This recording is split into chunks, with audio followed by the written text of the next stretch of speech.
What a great first season we have had on Living Reflections. Thank you to all our guests that have put our insight into becoming the blueprint. Here on Toolbox Treasure, this is the personal roadmap to becoming, a tool to help you map where you are today, where you want to go, and what you'll need along the way. It's about reclaiming authorship of your journey. And we'll also have Rick coming back, and he's going to do some NLP example on me about insomnia, something that many millions of people all around this world is struggling with. Are you ready to be rewired?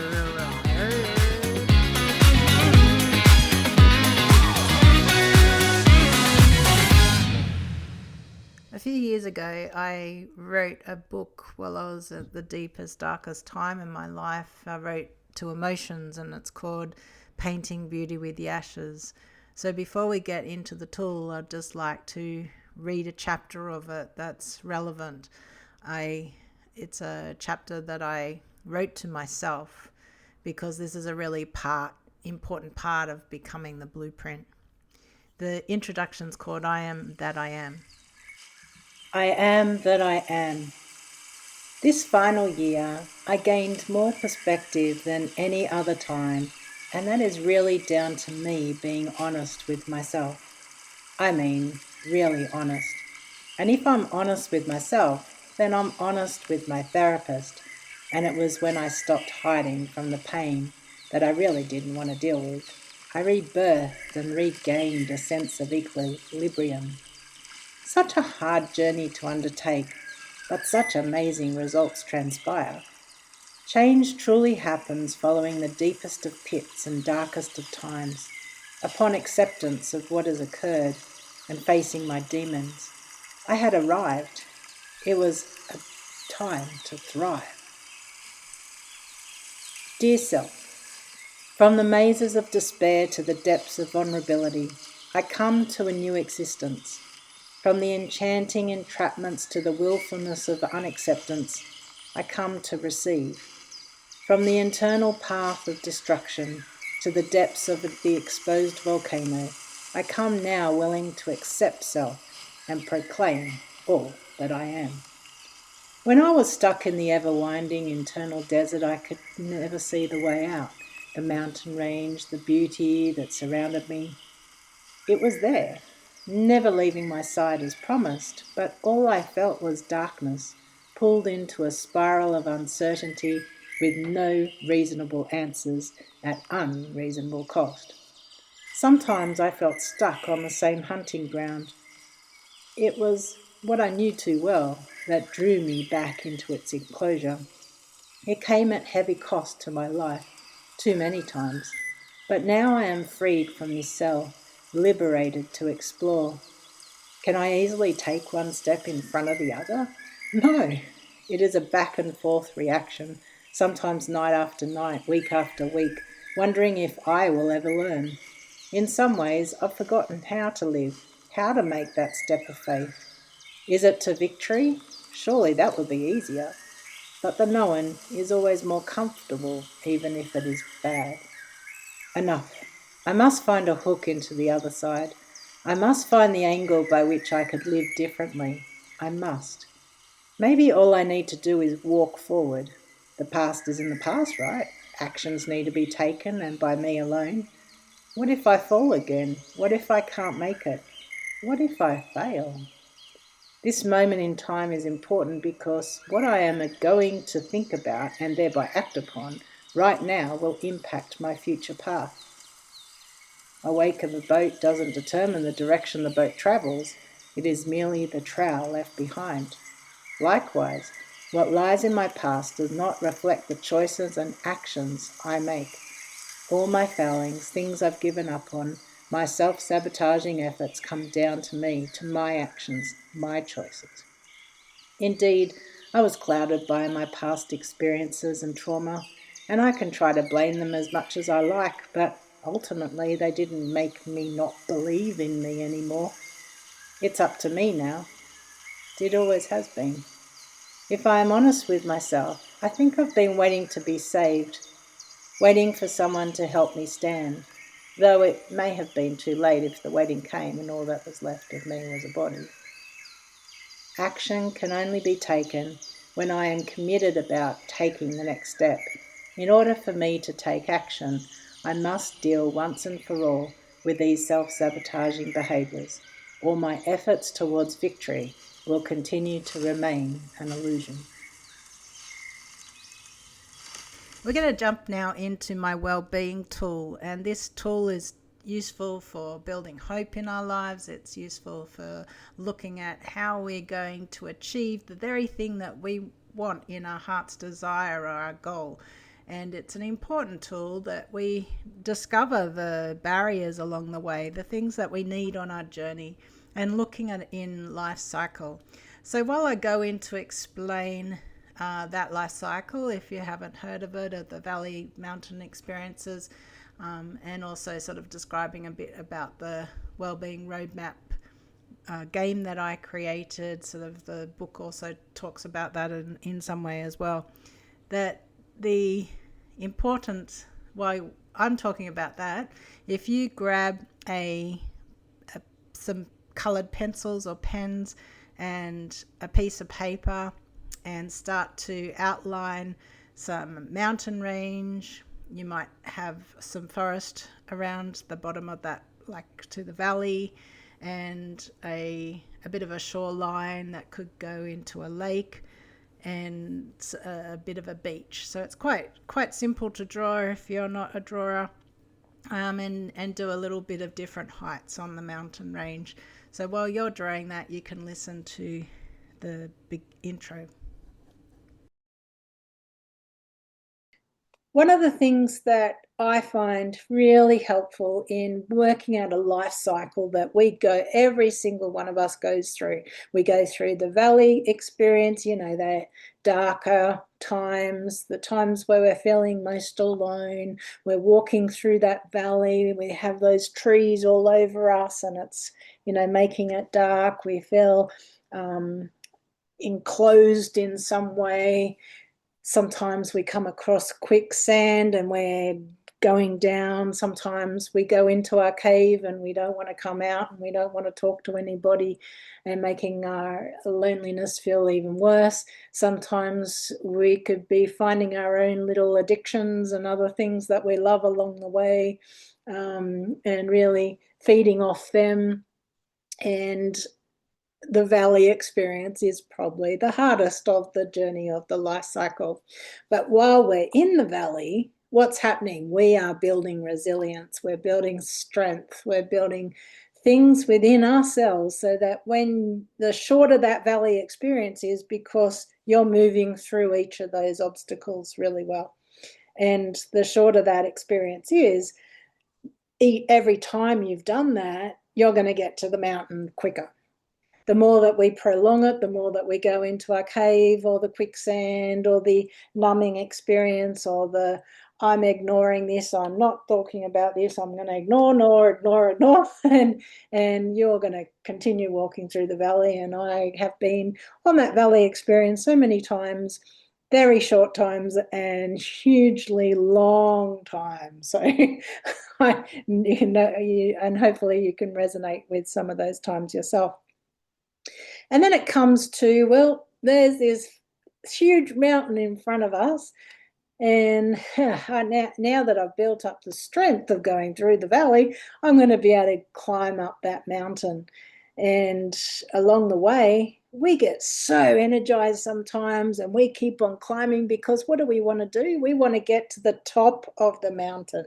We want to experience that view, right? We want to enjoy that hard labor that we've gone through to get to the top. And so it's really important I've learned in life to take time as you go up that mountain, conserve your energy, but also, use the energy, but also just stop and realize like what you're doing. Like, wow, I've achieved this, or oh, look at this is amazing. And just stop and enjoy the view. And then when we get to the top, sometimes that mountain moment experience only happens like rarely, And I know in my life it happens rarely. It's quite quick, doesn't last long. So to enjoy every moment while you're up there before you start going down the mountain. And that's another experience in our life cycle, is as we go down the mountain, we know we're heading back to the valley, but again, we're learning so much about ourselves, and we're open to what's going on because we've just gone on this amazing journey. Really hard yakka, yes, but amazing journey. And so again, we need to stop and look at the view along the way, think about what we've achieved, what we've done, what we've aspired to, that we got to this goal. Now, as we look at our own desires and our own goal and what we want to aspire to for just a specific moment in life, we're going to do some drawing about this. So the first thing I want you to do is mark with A. I've got a star, but mark with A. This is where you are. For me, I have just gone through a valley experience and I am on the beach. So that's my A, is a blue star. That blue star is saying, this is where I am today. I've just had a long valley experience, but I'm resting on the beach for the last few days. I'm enjoying the peace and quiet, the things that I need to do, but no one's stressing me, no one's pushing me. I'm just enjoying the view, the lake, the forest around me, and taking that time out. Now, you might be in the valley, so you can put yourself there, your A, or your little picture of you, or whatever way that you want to describe, this is where I am today. Now, where do I want to get to? Let me put that in my favorite color, purple. And so I'm going to put my purple star, that's gone like dark blue, but anyway, purple star. So we're going to go, I always go on I'm going to climb the highest mountain ever. Well, no, I've learned from that, and I'm going to go for this peak here and go, no. It's like, no, I'm right where I want to be. I can do the lower peak. I don't have to go to the highest thing. So, that could be a peak for you. It could be, I want to aspire to the beach where I am now. To get out of the valley, you might be having an amazing moment. You're already at the highest peak and you're wondering, well, it's only down from here. So you might be aspiring to get to the next bit. So whatever that is for A and B for you, mark that on the map. Now I want you to go and draw a line, like a pathway that you are thinking of doing. Sometimes in life, the pathway that we choose to go doesn't necessarily happen because all these other things happen in the way and we get waylaid or our pathway changes. But it's good to plan too. I'm going to go along the beach for a while because I need the rest. And I'm going to track up the mountain. I'm not going to climb it straight up. I'm just going to slowly get up, but about here I'm going to go full belt to the top. And that is going to be my mountain experience. As I go up, I'm going to have little lookouts along the way. So if you just draw from A to B, how you are going to get there, remembering that you can't just go shoot up like that. Don't do a straight path. Do a path whatever way that you want to go. Okay, so the next thing we want to do is we're going to write down your hope, your desire, that very goal that you aspire to achieve. What is that at B where you are going to go? Well, my goal is I've been working on this for a while, to live free of trauma. Okay, so I'm going to take that box and I'm going to say, this is my goal here. Or if you put at B what your goal is. Now again, you could do a project. I could have put down, I want to finish my book trilogy of just launching book 2 early next year, but I want to finish the whole trilogy by the end of 2027. Like, I could have that as my aspiring goal, although, and it probably would be on top of a mountain. So it could be any project that you're doing, something that really speaks into your purpose in life. It could be something that you're looking forward to, anything that you feel you could use this for anything in life, really. So the next thing we do is we want to put some things on one side of the path, say the left-hand side, things that are going to be barriers along this path that we can identify now. So I've already raised my barriers. I've got triggers of trauma that could come up. I've got my exhaustion. I've got insomnia for 13 years, and that's the other YouTube video. I'm back with Rick, and we're talking about insomnia and how NLP can help me through, or anyone through, insomnia. And so that's a not to miss on the YouTube video special edition as well, as he talks me through that in a personal way.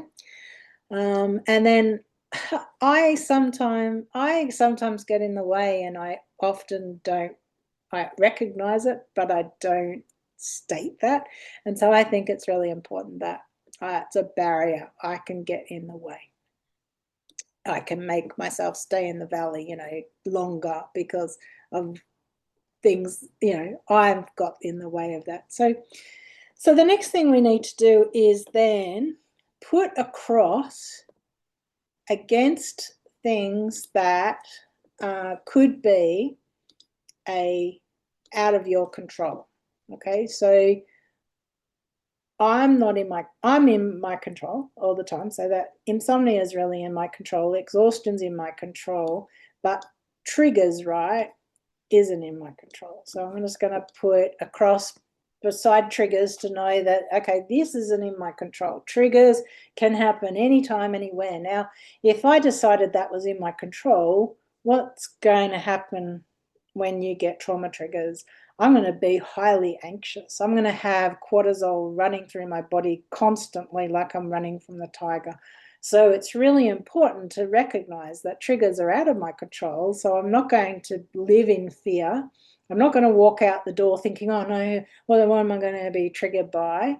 That it's a barrier. Yes, I've named it, but it's not in my control. So I don't need to worry about it. I don't need to put any energy into that. So that's what we're saying when things are out of our control, and it's also other people.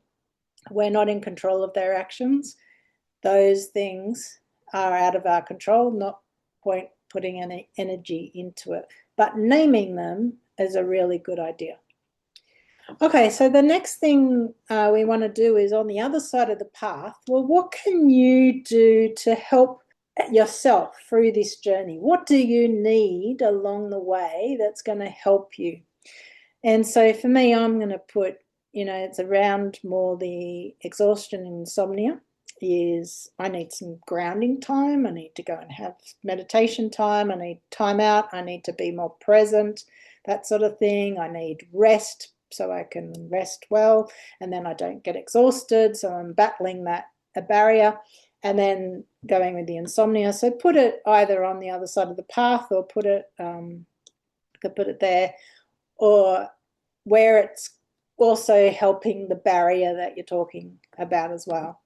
Nature is also something that is important to me. Nature walks and all those things, that's going to combat my exhaustion, insomnia, and help me. And the other thing that I feel like will help me is I've got to give myself some self-love. I've got to give myself some self-compassion. And those are also some of the topics that were coming up on Living Reflection. Self-love and inner leadership is next, and in looking at experts from all different fields on that. Great topic to go into before Christmas, and particularly around this time of the year when a lot of stress and pressure and exhaustion is happening. And then early in the new year, great topic for new year is finding balance, and that's all part of this. So what are grounding and rest, and the importance of that work play, finding that balance in our life. What does that look like for you? And I'm testing some of those tools now, because I always want to make sure if I'm putting a topic out there that I'm living it and that I'm doing it as well. Like that's really important to me and to my integrity in why I'm looking at these subjects. I'm not going to put stuff out there I haven't tested on myself. So the map is really coming together, right? So we've worked out our A to B, where we're going. We've named what we want. We've put out our barriers, things that are out of control, so don't put those energies in. But knowing that, exhaustion, insomnia could happen, or those things that other things in your control could happen, that you've now put some things that you need along the journey that could help combat those barriers and get you to the goal that you wrote down. Thank you for tuning in, and I hope that has been a helpful tool. If you have any questions, please make a comment and I will get back to you. From this day on, I am going to live free from the hand that was dealt to me and be the I am that I am meant to be. I can do it. I can taste victory. It tastes pure, like the bee is to nectar, like the eagle is to air. No bitterness, no chains holding me back. Here I stand at acceptance lookout, at last, looking over the battles I have fought and won, viewing the stagnant paths and wondering how I survived, drawing on my inner strength, amazing insight and beauty to proclaim. The best thing about forced self-reinvention is you can become whatever you want to be, taking on my renewed self, cloaked in the full spectrum of colours, empowered and affirmed to be me. I want everything more and nothing less. I can create a new self from here, one that does not push away the past or place it in the wall, but one that takes all the wisdom gained and the self-development from these good and bad experiences into a vivid white space. What will appear in this space in the next season of my life? This lookout is so peaceful, real contentment inside my inner being to be me. No matter what comes my way, be the I am, that indeed I am today. If hunted and haunted by the past, exclaim, I am that I am. It really does the infinite soul wonders. Allowing freedom to remain present for this moment is worth 1,000 times more than a mere floating memory. Stay with the freedom, feel it, enjoy it, soak it in. Be amazing because you are amazing. Be everything you want to be and more. Live this moment in full splendor as if it was your last. Liberate self in order to gain all that you were made to be, even in suffering, as a spiritual being having a human experience. As a great inspirer of mine said, the late Dr. Wayne Dyer. And remember, you are always worth it. I am.